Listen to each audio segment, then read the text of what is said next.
Am I the only one who gets excited about Christmas time because of pastries and all these baked goods? I honestly hope not, because today I'm sharing one of my very favorite flavors of cakes. Is the red velvet cake. It is super soft, fluffy, and so yummy. And the best part, you don't need any gadgets or machines or mixer to do this. So let's get started on this very simple recipe. So I like to mix my cake batter in my sink so that I get all the mess in there and it's easier to clean up. Okay. So I'm going to begin by sifting my flour. This is all purpose flour. All the measurements for the recipe will be in the description box. Okay. And I've added some baking powder, baking soda, some salt, and unsweetened cocoa powder. By unsweetened cocoa powder, I mean the bitter one. It gives this rich taste to your red velvet cakes. So please don't use the one with the sugar inside, okay? I'm now going in with my sugar. Trust me, the sugar is not too much, okay? And then I'm adding my food colors. So I'm using the red color. If you're using the powdered one, please mix it with your dry ingredients. If you're using the liquid one, of course, mix everything up before you add your liquid food color. On the side, I've melted some margarine. I'm going to go in with that, but make sure it's cooled down first, okay? And then I'm adding my egg, and then I'll go in with my milk.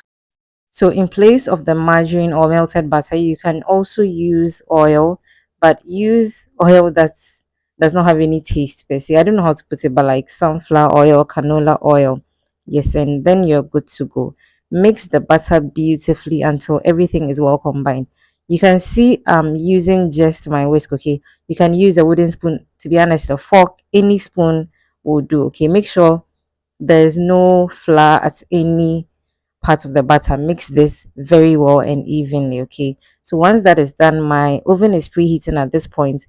I'm going to be pouring it into my cupcake trays. So you can of course bake this as whole cake, like just one cake, okay? But I was making this for the kids for school, so that's why I'm using my cupcake trays. But even the rest of the butter I baked in a round baking bowl. Okay, so you can use any baking tin of your choice or any baking oven safe container rather of your choice. If this is your first time here, hello, my name is Yasmi.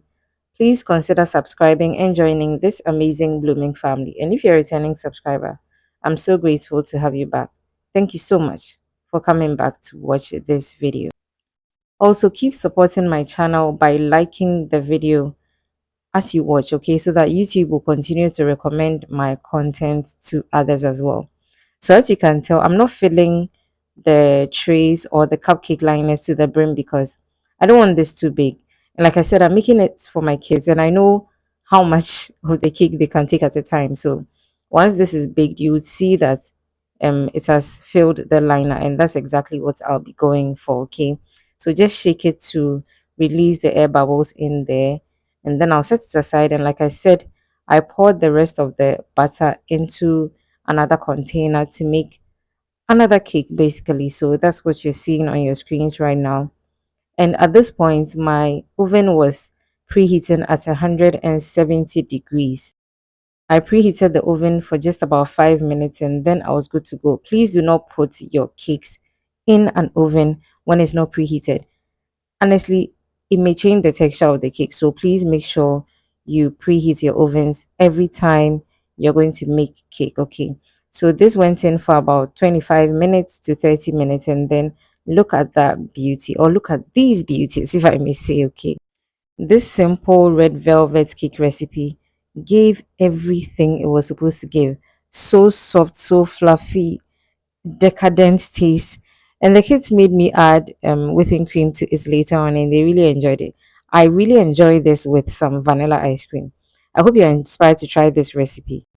In fact, the color alone, the pop of red, should inspire you to make this very simple recipe. And of course, the festivities are upon us, and red is one of the colors of Christmas, so please don't slack. Don't forget to subscribe, like, leave a comment down below. Let me know what you think about this recipe and share on your way out. And until I see you again in another video, please don't forget to keep blooming.